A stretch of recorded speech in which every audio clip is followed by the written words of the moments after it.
You can play really good Dota, win your lane, make rotations, do everything right, and still lose the game. The reason is simple, you're not playing for your win condition. In this video, I will show you exactly what that means and how understanding it can completely change the way you win your games. Just yesterday I had a coaching session with a divine student who was doing really well in the laning stage, but somehow felt like he was stuck. When we were talking about the mid game, again, he had the right ideas to play around strong cores, but in the end he found it very hard to climb out of his bracket. While watching the replay, I realized something important. Despite playing good Dota, if you don't consider what is the win condition for both teams, you will struggle to win games, as sometimes the approach you need to have might be completely different. Win condition is something that will win you the game. A lot of the times it will be your or your enemy's carry. You create space, your core anti-mage farms, and at some point enemies will be not able to kill that anti-mage. This is an example of hard carries. If you have any of the late game heroes and enemies don't, the chances are you will win the game. Sometimes, however, it will be reversed. Enemies will have a hero like this, and your job is to make sure his game is as bad as possible, as you have no answer for him in the late game. And sometimes it will be the team composition. If you're playing against late game lineup and you're an early game one, you probably should make sure that you're able to close them up as soon as possible and finish the game ASAP, not throwing everything on the high ground, but making sure you will get a good early timing. Just like previously, sometimes you'll be a team that scales better and all you need to do is to prolong the game to a point you will win it. As today's example, I will show you two games of mine. The first one I'm playing Witch Doctor position 5. When we look at the lineups, you can already notice an Alchemist, a hero that will be pretty much completely useless until he gets a Ganims. It's a support, so his main job here is to farm the scepters for everyone, as with them, we will be very strong. So after Earthshaker gets his blink, we can already see that the pattern is pretty clear. Enemies have Hoodwink position 3, Shaker with a blink, and Carry Marcy, one of the best tempo carries in the game. Meanwhile, our team consists of Lifestealer with no Radiance, Queen of Pain with really low farm, and Timber, who is quite strong, but enemies do have a break for him on Hoodwink's ultimate. That means we are not meant to win fights right now, as if one breaks out, we're quite likely to lose it. Looking from this perspective, our goal is to avoid fights and only take single hero pickoffs if possible, and then prolong the game for as much as possible. With every scepter, we will get stronger, and in the late game, there's no way we can lose this, as their heroes fall off from a cliff compared to us. So if you notice my approach, even though I have ultimate, I'll try to farm creeps. Now, if I played a different hero, I would be more efficient with that, but it's more about what my team wants to do, not fight and just be efficient. Even though my hero isn't the best at that, it's still better than going against what my team wants.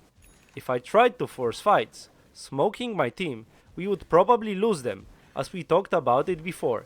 Delaying the game is the best way to win it. In the end, we win the game.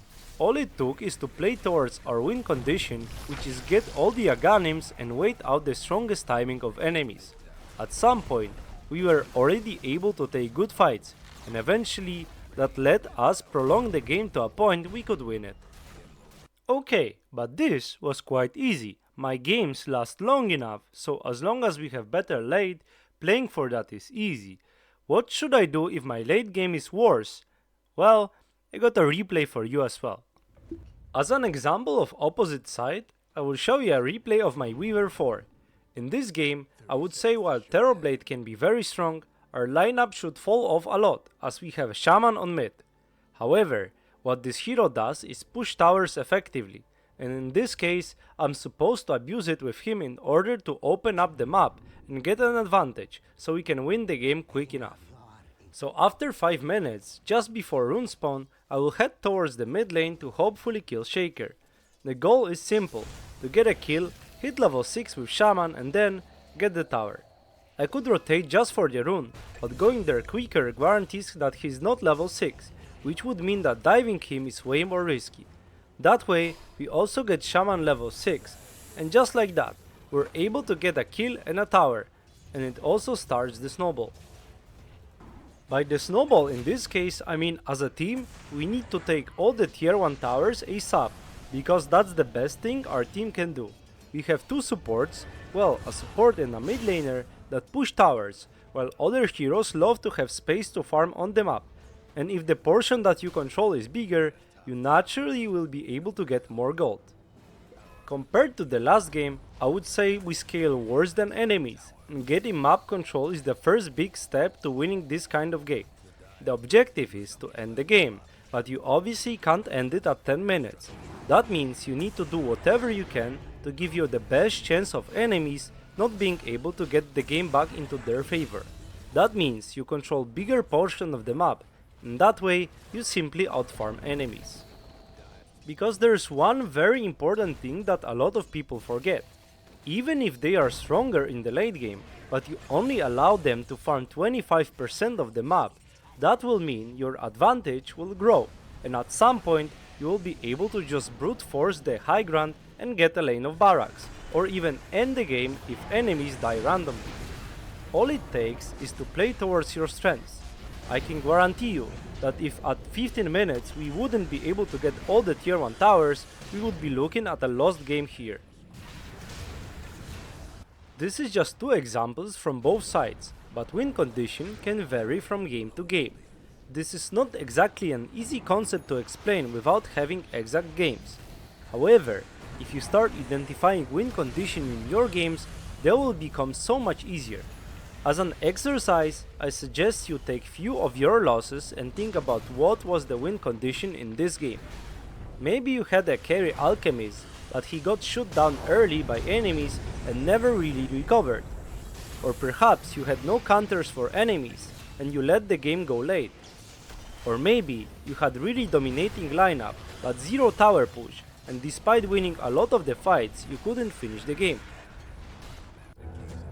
Understanding the win condition is a really interesting concept, even though it is pretty advanced in terms of macro game.